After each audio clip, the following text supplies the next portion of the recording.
What's going on YouTube? It's Tej back again with another video, and today we're continuing along in our 2021 NFL season preview series, and we finish up the AFC. I can't believe it. We've already made it halfway through the NFL, and after this we move on to the NFC.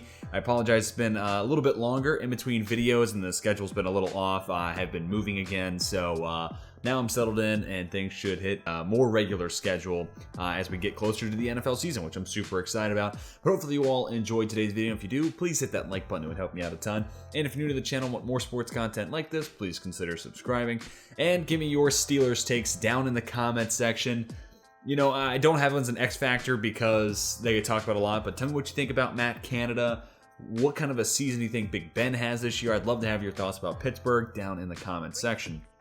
Also, I am a Pittsburgh Steelers fan, so I'm going to try to consolidate a lot of my tangents I could go on, but if you're a Steelers fan, or even if you're not and you want to know more information, talk about the team, again, go down to the comment section. Let's talk about the Steelers, but I'm going to try to keep this video as brisk as possible, but I could go into a ton of different talking points with this team. But without further ado, win range, 7 to 10 wins. I just am, if they get to double digits, I think they eke there. I just don't see a whole lot that makes me think this team can get back to playoffs, which kills me. Like, as a fan of the team, that's not something you want to say, but when you look at it in a realistic lens, they're relying on an aging quarterback that you hope that a new offensive system under Matt Canada can revitalize and put him back to where he was, 3 years ago or so. And he has great weapons around him, like Deontay Johnson, uber talented. Chase Claypool's my guy. Juju Smith-Schuster, as good as it gets. I mean, I don't say that, but he's a really solid NFL plus level wide receiver.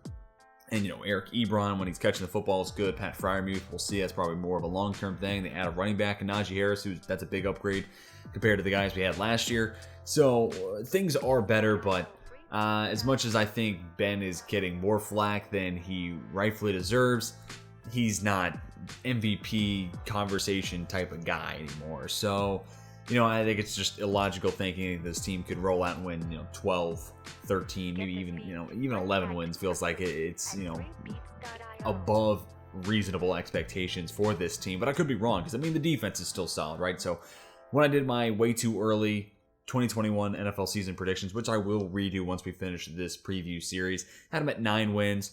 That was pre-David DeCastro's retirement. So I don't know, maybe he's worth a game. Again, I'm right in the middle of that 7 to 10 window, and, however you stand in that window, I could see it happening. But ultimately, now I think about it, I think this might be the first losing season in Mike Tomlin's, tenure as a head coach with Pittsburgh, whether it's, 7 and 10 or it's 8 and 9. I think this is the year it happens, which then is going to, signal a big change for this team moving forward, because obviously, you're going to move on from Big Ben. You got to try to find a quarterback, which makes it difficult because I think they should be in on Xavier Howard, but you're going to need that first-round pick next year to try to land a guy like Malik Willis or, Keaton Slovis or JT Daniels or Carson Strong. We'll see how the QB class plays out at the college level, but, you're going to need that first-round pick. Maybe you can get somebody in the second, but I don't know. And it depends on the asking price of Xavier Howard, too, though. But realistic goal, make the playoffs. I don't think this team is good enough to get there, but now we have 7 teams in the playoffs, 3 wild card spots, I should say, full time. So you have an extra spot. You play in a great division. We've seen 3 teams from one division. The AFC North did it last year. And this is a team that has a rich history. So if you're setting the goal anything less than make the playoffs after you won the division last year, that's too extreme. You got to still shoot for getting into postseason action. Reach goal, hey, maybe this team has everything click and they're still the best team in the division, right? Who knows? Maybe this offense under Matt Canada, which I think it will look better compared to what it was under Randy Finkner, but maybe it looks awesome. And maybe Najee Harris has just a good enough offensive line in front of him. We'll talk about one of those guys that's, the biggest key to that unit in my eyes, and Chukwuma Okorafor. But maybe the offensive line's solid, and maybe the scheme that the team plays with is fantastic. And then the defense, is going to be good. So maybe it does all come together, and, reach goal. It's a reach for a reason. So let's see. Maybe there is an outside shot. They could win the division. X factors. Chukwuma Okorafor. He's got to be the guy you talk about here, just because we're going into year 3, year 4. He played over 1,000 snaps last year, over 1,100 to be exact, and you see it on your screen. Like, the grades aren't good, and comparing him to the crop of left tackles, his peers, he's bottom tier. And if you were to do a poll around, the entire starting left tackles across the league, most people would probably say Okorafor's the weakest of all 32 links of left tackles. That analogy sits. But hey, sometimes it takes tackles 3-4 years. And we've seen that with guys like Donovan Smith, DJ Humphries before. So maybe Okorafor is the next in that line or in that window where you'd like to see that tackle take that jump forward. Where I think that's a little flawed thinking, just as a fan, is because if he was, let's say these are all grades at right tackle last year. So you're expecting a developmental boost and production to get better, but also asking him to move from right tackle to left tackle, which is a harder assignment. So asking for both feels like you're setting yourself up for failure, but I definitely could be wrong. If Okorafor is solid, I think the rest of the offensive line is pretty good. Kevin Dotson, I think, is a good up-and-coming, second year type of breakout dude. And then, Kendrick Green, really liked him in the third round. Good run-blocking guy, paved ways for Najee Harris. Liked that selection a ton. And Try Turner, if he's healthy, is pretty good. And I think Zach Banner, obviously he got hurt week 1 last year against the Giants. If he's out there, I think he can be at least a pretty good run blocker. He does need to get better as a pass blocker, but it comes down to Okorafor. If he gets better, the unit can be, average or so, maybe. Even that might be a little bit of a stretch, but it could be something that's not abysmal. And that would go a long way for this team to make the playoffs and potentially reach their goal, poorly worded there, of winning the division. Our second X Factor, Alex Highsmith. I mean, this is a guy who is uber talented. Like, small sample size, obviously, last year, and the defense definitely took a step back when it wasn't Bud Dupree in that starting spot, but some of that's also the, Devin Bush effect.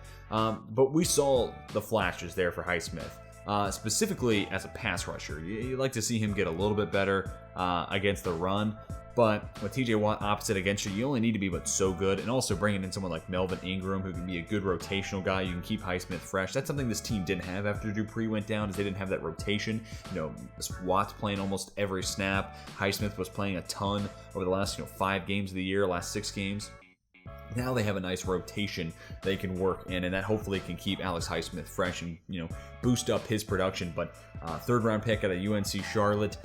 Year 2, you'd like to see him get even better than where he was last year. And if he does, even if he's not as good as Bud Dupree, which I think he could be, but if he's just a plus level pass rusher on the opposite side of TJ Watt, he's going to rake in numbers because TJ Watt garners that much attention.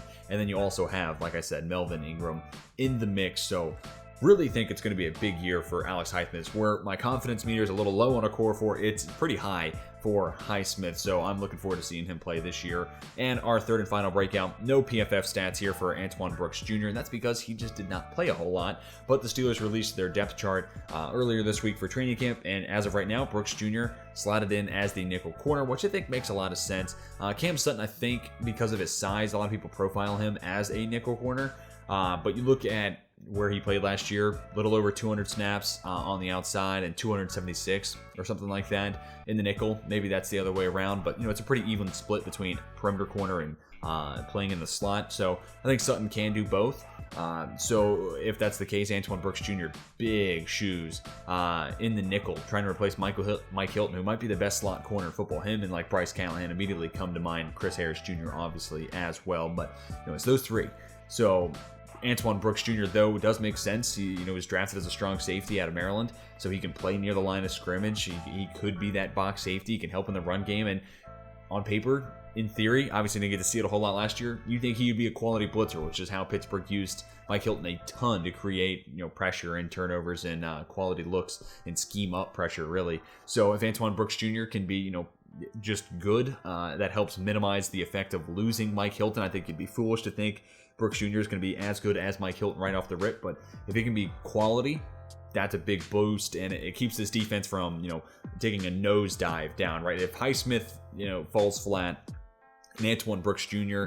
is not near as good as Mike Hilton, then this defense could go from, top tier to, probably still middle of the pack, as, that pass rush is crazy with Cam Hayward, Stephon Tuitt, TJ Watt, but Devin Bush, hopefully he's healthy, and Minkah Fitzpatrick's great, but the fall from, top 3 defense last year to, let's say, 17, 16, that will be big time, especially when this team's best side of the football is defense. Like, this team doesn't have the offense to make up for that type of fall in production on that side of the football. So the defense has to be great and it has to continue to be that. So it's going to be a big year for Highsmith and Brooks Jr. They're going to have to be good and be the guys to fill in for Dupree and Mike Hilton, respectively. Games to watch, then we'll close this video out.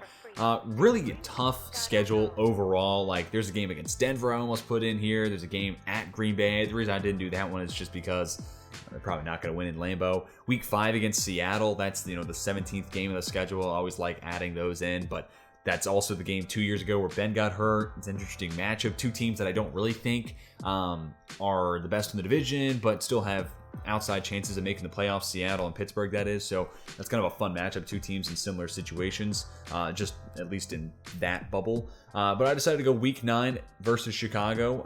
That's Monday Night Football. It's also my birthday, so a little bias there. I'm going to try to get tickets to go out to that game. I've never been to a game at Heinz Field, so I'm looking forward to trying to do that. But it is going to be a spot where I think you do see Justin Fields play. And the Bears could be a playoff team. If that offense is rolling, there's a good enough defense on that roster where they could be scary. And Pittsburgh is, again, sort of in a similar situation. I don't think they're the best team in the division. I don't think Chicago is either. So these two teams are fighting for one of those playoff spots, one of those 3 playoffs, wildcard spots, I should say, excuse me. One of those 3 wildcard spots. And because of that, it feels like a really fun matchup. Plus Monday Night Football, obviously national TV. This is one of those narrative games. Depending on how you look, that'll ride the narrative for the next 2-3 weeks because it's in front of everybody. And the same can be said about Week 11 at LA. When they played there a couple years ago was when the Chargers were in that transition period, playing in a really small stadium. There was more Steelers fans there. It was kind of a joke for the Chargers, at least. It was great for the Steelers. But, this is going to be a different game, obviously. This is Justin Herbert, an aired-out offense. This is going to really test what might be the weakest part of this team, specifically on defense, the secondary, right? Like, Joe Hayden's getting old. How is he matching up against a guy like Keenan Allen? Is Cam Sutton good enough to hang up with, Mike Williams, who is super talented when he's out on the field? Is Josh Palmer, what is he like as a rookie? How does he match up against Antoine Brooks Jr.? So it's a team that I think the Chargers can really pick on Pittsburgh, given the Chargers' strength versus Pittsburgh's defensive weaknesses. But obviously, again, another national game, going to be a narrative game. So if Pittsburgh were to come away with both those games, that's, 2 weeks apart, you could really ride some good vibes for the Steelers then towards the end of the season. And then Week 15 against the Titans.